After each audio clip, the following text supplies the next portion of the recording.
Alrighty, today on the show, our guest is Scott Maloney. He is the president and founder of K2M Design. They just celebrated their 20th year anniversary on September 1st. K2M Design is a high-growth entrepreneurial firm specializing in architecture, interior design, engineering, asset management, and specialty consulting services. Scott's visionary leadership has grown the firm to be in the top 5% of all design firms in the US.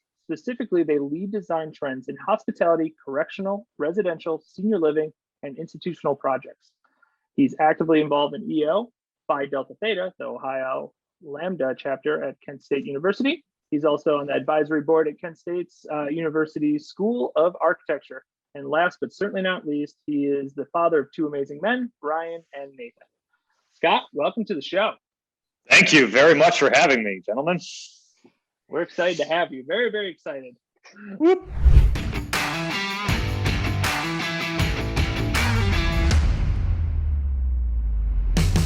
Well, Scott, as we've been kind of talking, just there's so much about you, and when we were talking, there was a whole bunch of we wanted to pull from, but we really had to condense it down. Why don't you start with, why'd you start K2M Design? Give us your beginning, with K2M. What was that like? And, give us why K2M, what makes it so special? Certainly. Well, we started it, 20 years ago, but the idea came just a little bit before then. I was early in 2001, I had a dream about the type of organization that I wanted to grow. And it had this almost looked like a bicycle wheel, where there was a hub of activity and then a series of spokes, which were like regional offices that came off of it.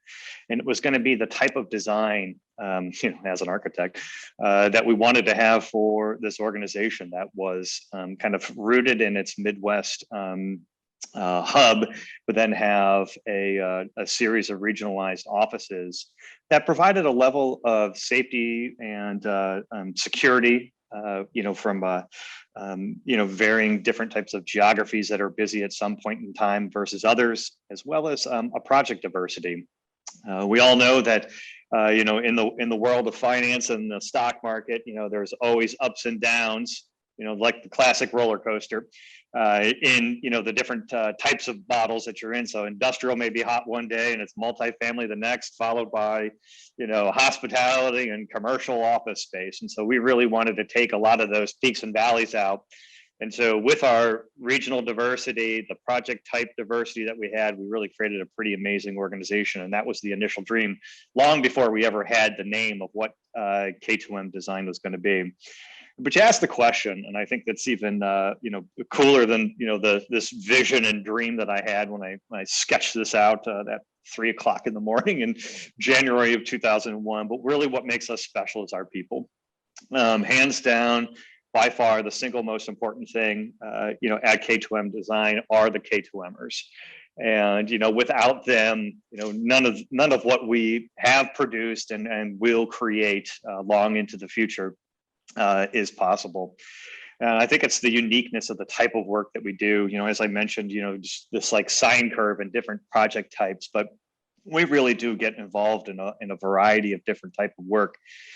Core markets for us, similar to what Justin had said in terms of various government services, hospitality, multifamily, correctional work, and just a lot of just very unique type of projects. And so you'll never sit there and go, hey, that's a K2M project, if you didn't know that it was something that we actually designed, because nothing that we do looks the same as the last project. It's always uniquely crafted around our customers' needs, their brand expectations, their wants, their culture, so it embodies and embraces the true essence of who they are and how our architecture can reflect that in our interiors and our engineering solutions.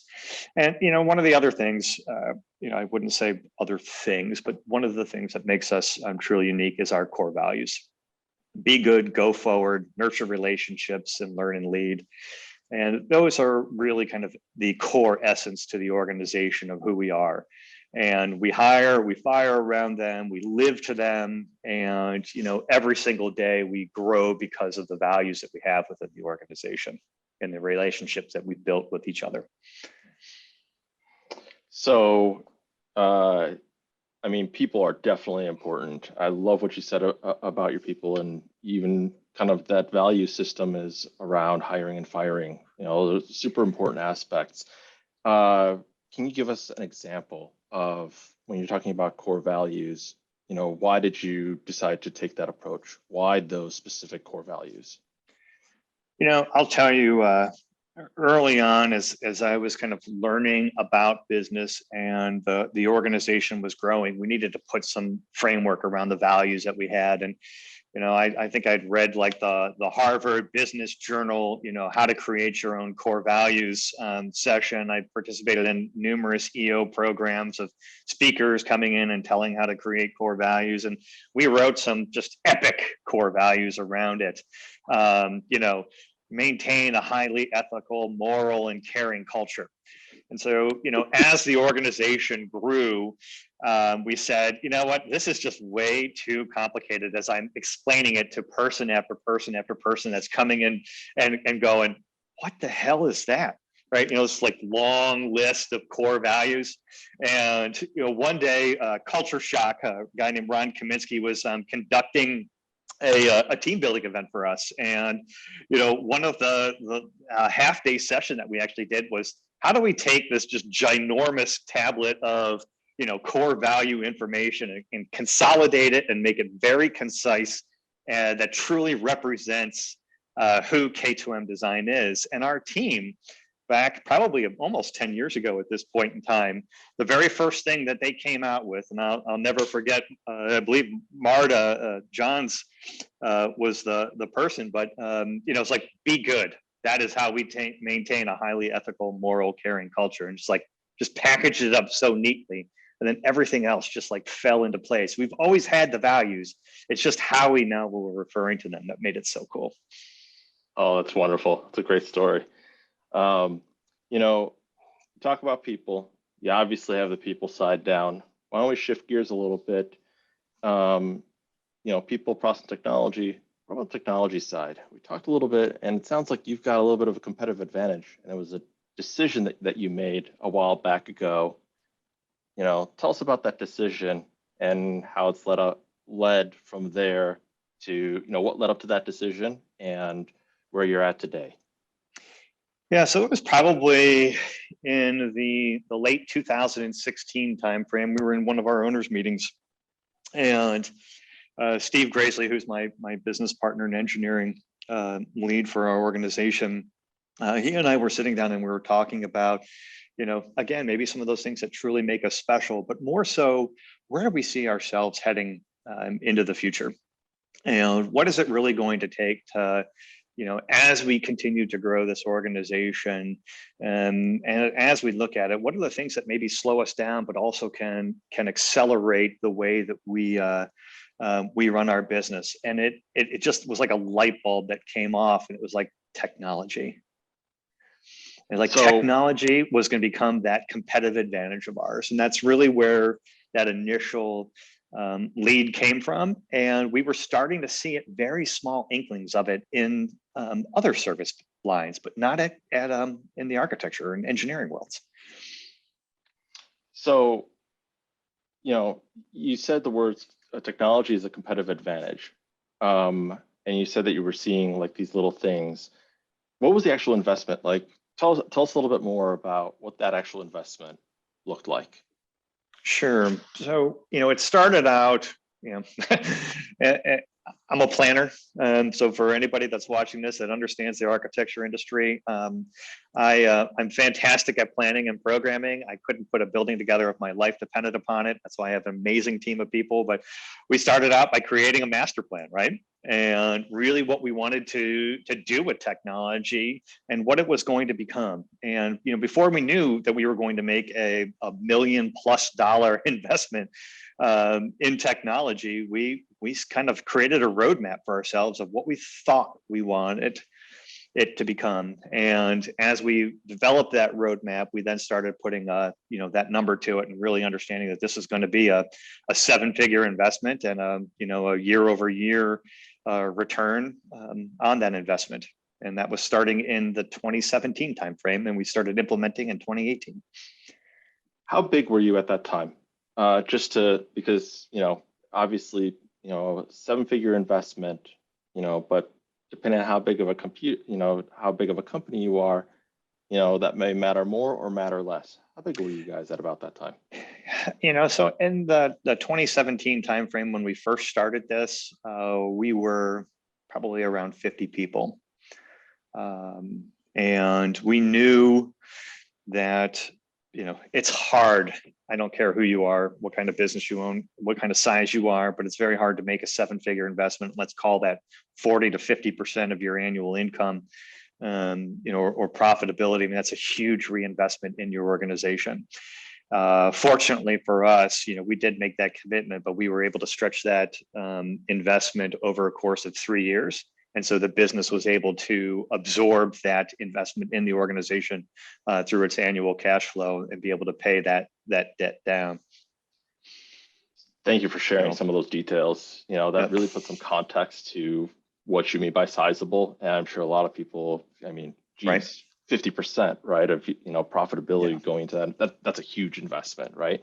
Right. So let's get to the bottom line. Was it worth it? I'll tell you, there definitely were bumps in the road along the way.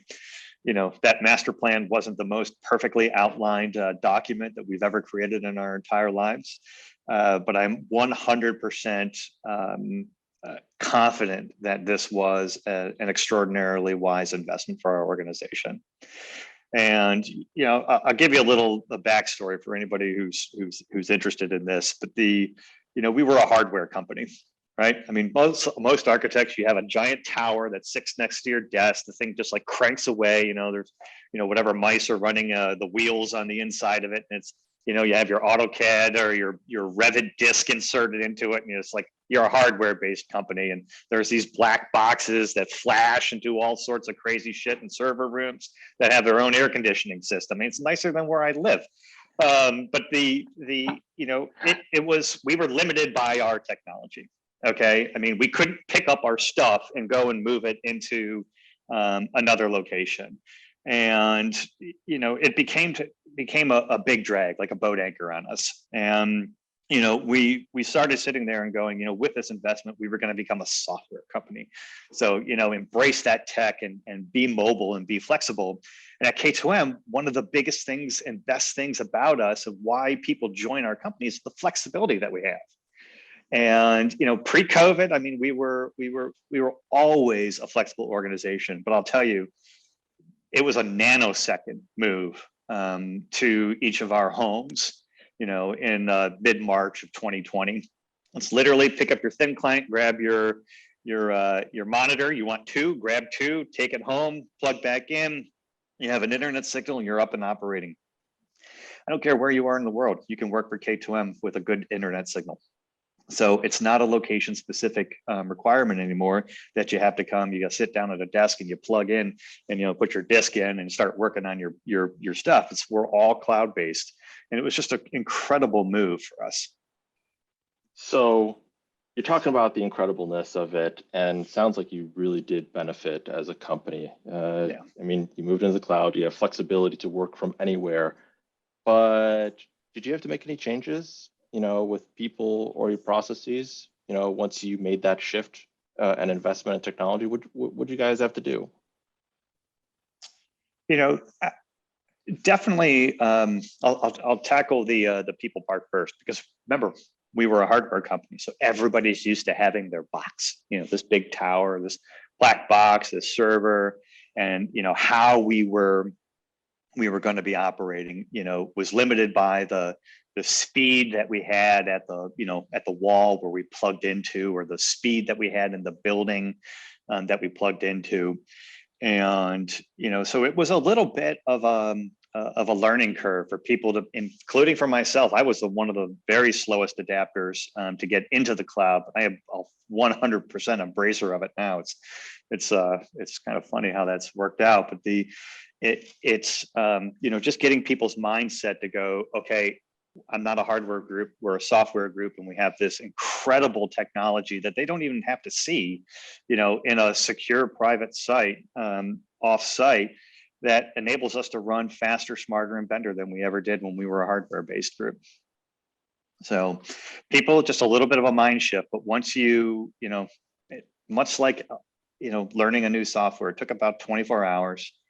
3 days, 8 hours a day, people started getting used to it. They started working out where the bugs were, learning how to operate the new system, and then bam, it's going along great. So I want to back up for just a second. How much of a struggle was it, when you were doing that transition? You make it sound really easy. Was it really that easy? Even though a few bugs here and there? Yeah, I mean, definitely a few bugs here and there. We are very fortunate. We have a group called LaserPoint, which is our technology provider. Dave Laser, he's an fellow EO member here in Cleveland, Ohio with me. But his team was very good at working with ours. And we spent a lot of time, testing the cloud and the system that we were building, because it doesn't exist out there. I wish there was an architectural road or an engineering roadmap of like, hey, if you want to create a cloud system, go ahead and do this. Everybody has like kind of their own customized version out there. Maybe there's an entrepreneurial idea there for some podcast listener in the future, but it was not easy. Definitely bumps in the road, things that we didn't predict. Some of our software is an extremely heavy use of bandwidth. Figure like, our Revit technology when we're working on a BIM 360 platform, or some of our rendering softwares that we use, and some of that high level graphics work. Being able to work on movies that we had made of projects of ours, or marketing work. Definitely learning curves around all of those that we did not have that figured out right. And it took a while to be able to go, okay, how do we do this? How are we going to do this? What does it look like in the future? And, we made a little bit more investment in the technology, and we had to bump up all of our speeds in order to be able to process the heavy graphics, softwares that we use. So definitely, we're still learning to this day. I mean, we've had it on our belts now for 3 years. We're making another investment in 2022 into an additional upgrade into that system. There's always maintenance that's going on to make little tweaks and just make a little improvements to make this, as like I said, keep us at a nice competitive advantage with our technology. So, what are the real benefits of that a company gets, putting technology at the forefront of their business? Right? It's really weird. There's a lot of construction companies, even AEC, where they're kind of like what you said, the old school version of you, very hardware based, or just not really looking at hardware as a competitive advantage like you are. So why don't you talk about a little bit about kind of putting technology at the forefront of their business? Right. So I think what we get, and I had briefly mentioned it before, is that flexibility, and the ability to work from anywhere, as long as there's an internet signal. You want to be sitting in Starbucks having a Zoom meeting with a client and sketching, and you can do anything that you want from an iPad. When you're on an airplane, it doesn't matter. The technology is available to you because everything that we're operating in is in that cloud. So that component of it is great. But I think one of the other advantages that comes to mind is the efficiency in our usage of the actual software. So no longer, as I made mention, I'm putting that CD into my drive, and I'm working off of this piece of software that's tied to a computer. I have a series of licenses and a ton of different types of softwares that anybody can use, because it's all cloud-based. And so I don't need to have like that physical piece of software in that in a particular location in order to be able to use it. It's available and open to anybody that's within our platform.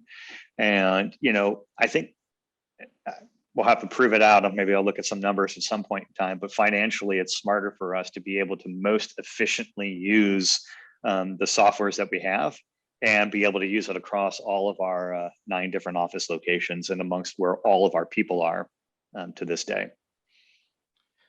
So we talked about how technology is a really competitive edge, and you made a decision, right?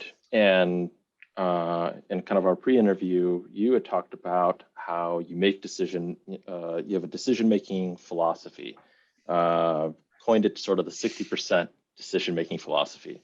Where did that come from? I think that's what I was born with, because sorry to all the engineers out there, I am not a high level of data gathering sort of person. I can get to a decision with about 60% of the information, because I'm looking to collect the most critical components that are going to have the biggest impact. Maybe you have it the 80-20 rule. Some people have heard of that, before, but I get about 60% of the way to the level of understanding. I get comfortable with it. And if I feel good about it, not just from a gut perspective, but I'll even sleep on it. But if I feel right about making that decision, then that decision gets made. And whether it's a $100 decision or $1 million decision, I approach most everything that I do in that fashion. So speaking of $100 and $1 million decisions, you got any stories about, where a time where your decision-making process made you come out on top and one that didn't? Ooh, isn't that an interesting question? The decision-making process came out on top. That's a great question. All right, I'm going to go to one of my very early acquisitions. And it would have been 2006, right? And we acquired a company called Spectrum Design Services. It was a great interior design company led by Paula Boykin, and they had I think about 10 ladies that were working there at the time, and their focus was on hospitality. And they happened to be the interiors division of a large REIT called the Boykin Hospitality REIT. Hopefully I got that name perfectly right. Who was my actually first hospitality customer. Greatest cold call of my life. Still to this day, thank you, Rich Conti. It's a shout out for you, my friend. But as we were working together, we got to know each other. And Bob and Paula were looking at selling the hotel REIT along with their team, and then decided they were going to sell the interiors business. And K2M was one of the primary companies that they were interested in making that transition to. And we worked our way through all the deals. Had a handful of attorneys helping me out at that time. And, it was really interesting, because it's like you're buying this great company with these great people, with an incredible portfolio that has most of their business is tied into this customer that's going to be selling their entire hotel portfolio. And, there's a little bit of risk there. But I truly believed in Paul and Bob. They were great mentors to me. Even after the sale occurred, and that I could take what they had and really make something special out of it. And we were able to grow a hospitality portfolio out of it. Kelly Shaffrin, who was the lead of that team at the time, is still the lead to this day. She's one of my closest K2Mers to me in this organization. Has been a rock star for us all along, and we continue to grow in the top 100 list of hospitality design firms in the United States because of the work that they do, and that very early decision on acquiring that company, and willing to take the risk and experience the reward that came from it. Wow, I mean, just acquisition is already on its own a risky business. And the fact that you knew that someone else, that a portion of that business was going to go away, and you still went through it with that acquisition, Obviously, there's something to that 60% making philosophy. What about the flip side? When didn't it work out? Of course. Everybody wants to know when didn't it go right, right? So, like, give me the gory story, Maloney. Tell me what it's all about. Well, I'll tell you. I had an incredible development opportunity in Key West, Florida, and we were going to custom design a home and had acquired it, or let's say in the range of about $2.5 million. And we made a small investment into it, call it another $500,000 for math's sake, and the $3 million home. We were going to sell that home at 3.5, 3.7 million, put a couple $250,000 in each of my partner in my pocket. I had an investor that came in and was going to put my side of the money down in the deal. And I felt like I was ready for the world. 60%, no problem. This is easy. It's Florida. It's 2006, 2007. Who couldn't make money in Florida at that time? That guy. So, it was right at the top of the peak of the bubble. Didn't know that the bubble was actually there. My investor ended up backing out on the deal. And I said, shit, I can't afford to not take this leap. Because who can't make money in Florida in 06 and 07? I'm like, this is easy. It's a no-brainer. I leveraged my entire home equity line. I leveraged my credit cards. I took a personal loan out. I spent all of my cash, almost $750,000 at the time. And I took that plunge. I went in head first with, concrete slippers on, I think at the time. I had no idea what was going to come. And unfortunately, the house never finished on time. We made all of the customizable upgrades to it that you possibly could. Penciled in around 3.5 million, took occupancy of October 2008, right at when just the world was coming to an end. That house sold 3+ years later, 4 years later, for $1.8 million, which was the initial or the balance of the loan that was owed on it. So that $750,000 went away like that. Oh my God. So, that's horrible. But thank you for sharing that, right? You survived, which survived. You survived. I mean, there's a lot of people, a lot of companies that did not survive that bubble. Absolutely. What'd you learn? What'd you learn after that? I think the greatest life lesson there was, if it's too good to be true, and you have to work too hard to make that true, that it's too good to be true, and you really need to just say no, thank you. And that would have saved that $750,000, which took 5 years to recover from, 6 years to recover from, as I paid down my home equity line. I wish I would have just said no when that investor walked away, because they had that knowledge, and the money wouldn't have mattered to them. But it was just like, I worked too hard to make it come true. And so when I see myself get into that type of position, and it has happened, I know well enough because of that project that I know how to say no. The entrepreneurial tax, right? Absolutely. We all have it. Yeah. So some people would consider, your 60% decision-making process, your high-risk personality, in quotes here.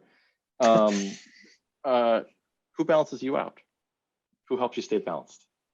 Definitely Steve Graisley.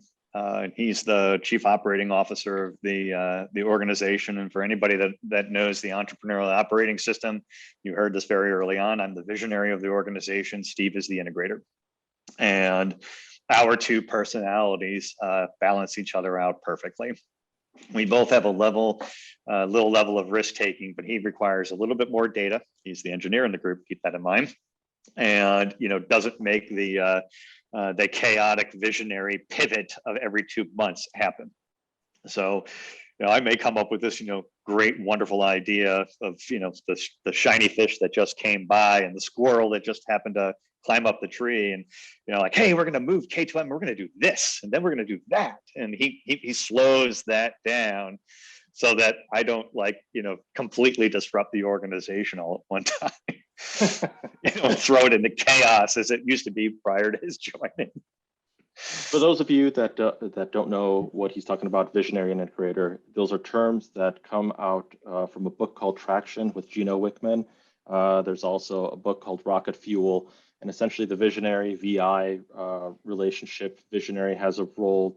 They're the idea people. They're the ones that really throw chaos into everything. But the big ideas are what help a company grow forward, and the integrator is the one that actually makes it happen and actually says no to the V, to the visionary, 99 out of 100 times. That one time is usually what are those big ideas.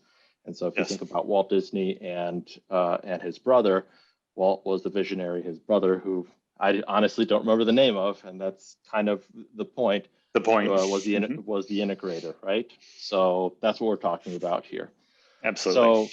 So last thing about your 60% philosophy, how does that factor into M&A, into mergers and acquisitions?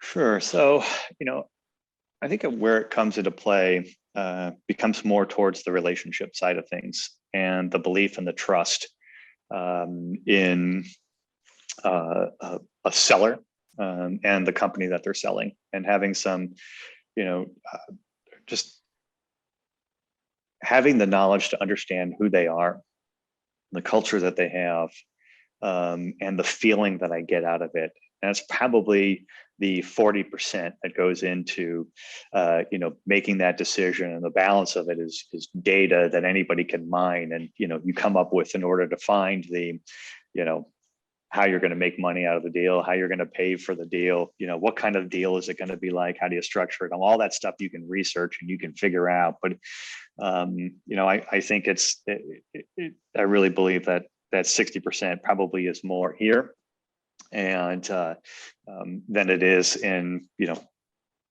spreadsheets. Perfect. It's a great way of summing that up. Scott, you've been awesome. Thank you for being on our podcast. We'll drop all of your social links. And one other thing at the end of the show notes. One other thing. What's the best way for people to contact you? And is there anything that you want to promote? Certainly. So, you're all welcome. Just check out K2MDesign.com. You just click the people button. You'll see me right there, and you can be able to email me or even give me a call. If you have any questions, shoot me a text. Email is absolutely the best way. It's the fastest way for me to be able to respond. So smaloney@K2MDesign.com, in case you don't remember the K2MDesign.com web address. Oh, and thank you to you both for having me here. It's been it's an absolute privilege to be able to share, the good, the bad, and the ugly of 20 years of experience. It's not without learning, and for everybody that's out here watching it, hopefully you get something to take away that you remember from my experiences. I've been able to take away from so many incredible mentors and partners throughout my entire life that have helped influence the type of man that I am in the business that we have.